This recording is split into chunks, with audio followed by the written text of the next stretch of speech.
on the workbench today we have a repair job. We already know what's wrong with it. We were sent some pictures of it, but we haven't actually had a look at the guitar itself. But we do know it's a Takamine of some kind. And before anybody gives out to me about the pronunciation of Takamine, it's a Japanese word, Takamine, named after a mountain from in Japan. So we'll have a look at what kind of Takamine we have here. And it's a G Series model EG330 SC/NS, so it's one of the Chinese made ones. And we know what's wrong with it is the headstock has been broken off. So we'll go in and take a look at that now and see just how bad things are. So before we even take it out of the case, we can see the headstock is completely severed here, and it's moving independently from the rest of the neck, so we're pretty much completely broken off. Just looking here, I think it's just the fact that these two tuners are still in place is all that's holding the headstock in. We can see we've lost a portion of the nut as well. So what we're going to do is take off the strings. I think this piece is literally just waiting to fall off, you can see there. We'll remove all the tuners and we'll assess what the damage is and work out exactly how we're going to glue and clamp it back in place. We'll have to take the nut out and we'll put a replacement nut in. And just having a quick look at the guitar overall, we've got some dings and that on the frets.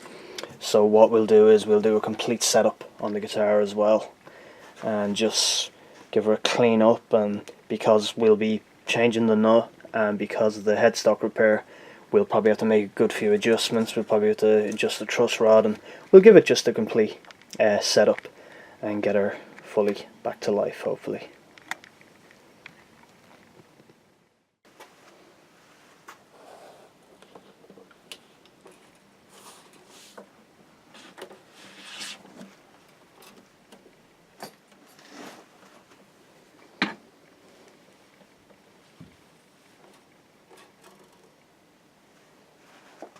So moving in closer to have a look at the break, you can see it's gone completely through right to the other side there.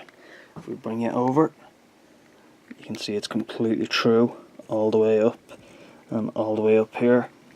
And just looking at the top here, we can see that it's just this area here is all that's holding the headstock on, and it's really thin right here, so that's not going to hold it in place at all. So when we take the tuners off and the strings off to put this back in place and the nut, that's probably going to crack.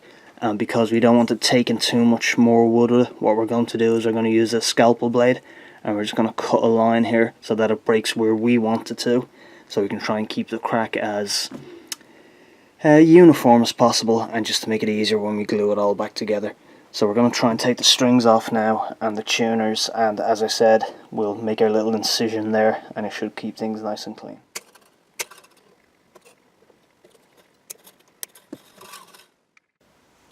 So with our strings out of the way, you can see this thing is really just hanging on by a hair.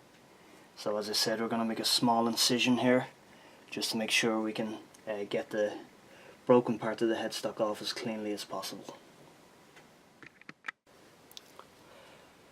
So just to be doubly sure about what's going on, we've taken off the tuner bushings just so we can see exactly what's happening with the crack. And you can see it travels along this line here, and then just this section here, this tiny little section, is all that's holding the headstock in place. So as I said, we're going to make a tiny little incision. We can already see where the grain lines are and where the wood is already starting to break. So we're just going to slice that just to give us a clean break rather than trying to pull off more of the headstock wood here on either side, and then we'll end up having to fill it or do something else. So we're just going to make minuscule cuts along here, and just to try and get the headstock off completely cleanly.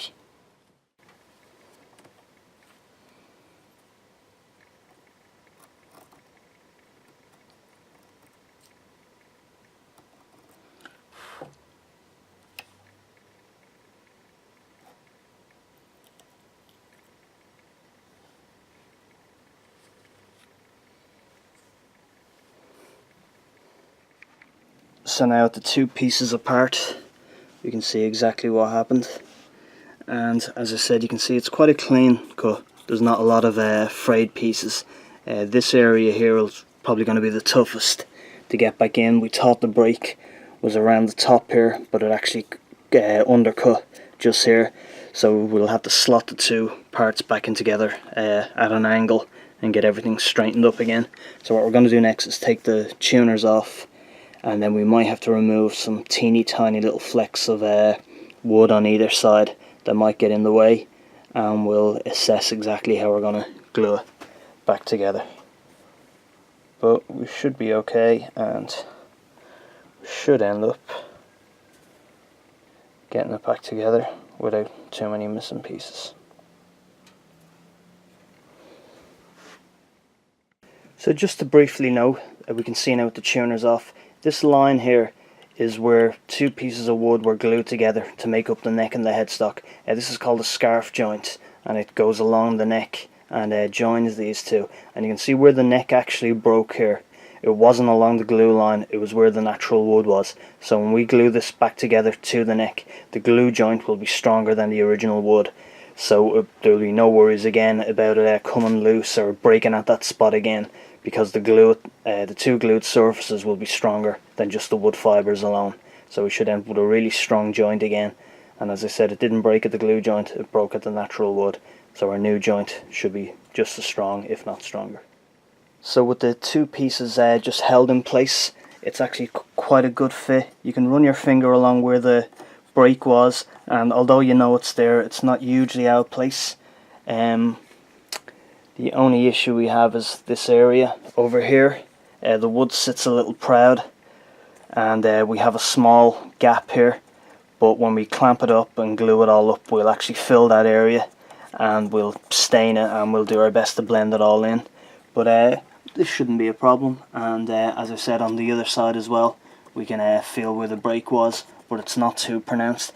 So what we're going to do is take the nut off, and then we'll prepare to glue it back up. So this is the back of our headstock brake, and what we're doing here is we're just keeping an eye on all the wood fibres, because we want them all running in the same direction, and we're just checking for any other little bits that might be kind of, you know, broken off, and are just going to, you know, make sure they might stop things from mating together properly with the other part. So just making some small little scrapes there and just taking off some teeny tiny little bits just to ensure everything sits together a little bit better. And you can make out the two different types of wood there from the headstock veneer from the neck itself. So we should be okay now, and we're going to get ready to glue it back up.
Okay, so we've got her glued up.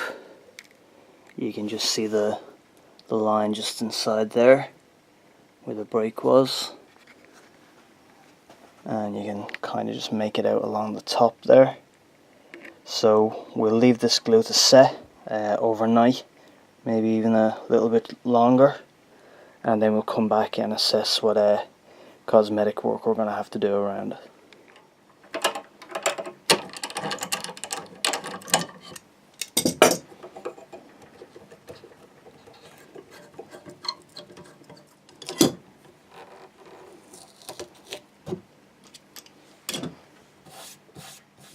Okay, so with the clamps off, we can see we still have the line where the glue joint is, and we can see we have a lot of cleanup to do around the joint. But just to show you that with the glue now completely cured, I'm putting huge amounts of force on the headstock, and the neck is flexing slightly, but it's not flexing where we've glued it, it's actually flexing further down where it's just plain wood. Where we've actually glued up is stronger than it was originally, so there's no chance at all of this headstock ever breaking at that point again. If it does get broken again, it'll break further down again where it's just natural wood, not where the glue is. So one of the first things we're going to do is we're going to take some furniture touch-up pens, and we're just going to draw over where the break was. It'll just kind of help colour the wood and colour some of the glue as well, and just, you know, when we blend it in, it should help disguise the break ever so slightly. As we said, it's not going to be completely invisible, this break, but we can do what we can to try and help disguise it. So you can see on the front here where we've darkened the line where the crack was, and we're just using our touch-up pen just to go over these little marks in the lacquer here. It looks good. So what we're going to do is, as I said, we'll level, crown, polish the frets, give the guitar a bit of a clean up, install the new nut, and we have a bone blank that we're going to shape and make a new nut for the guitar, and we'll just give her a bit of a clean up, restring it, and just get it ready to go again.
So off camera we've fitted a new nut.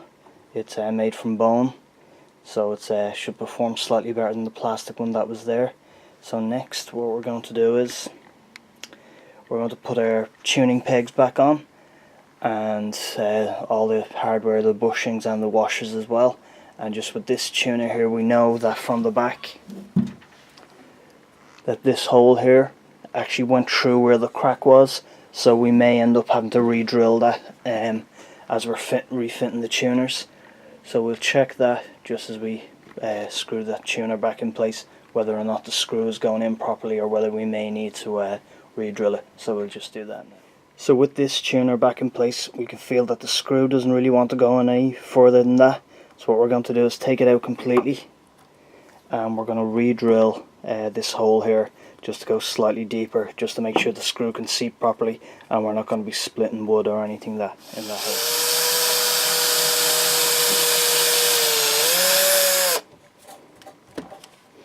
So you can see that that's actually dragging out some of the glue that was there, that was filling that hole, so we should be fine now to screw that back in.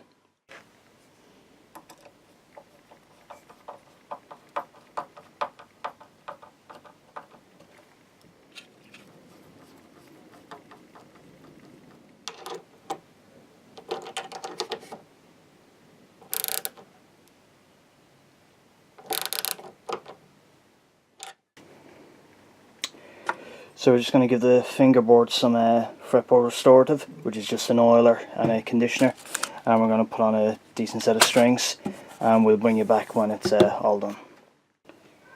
So we've got our strings on, and it's roughly tuned to pitch, and there's no movement from the headstock at all.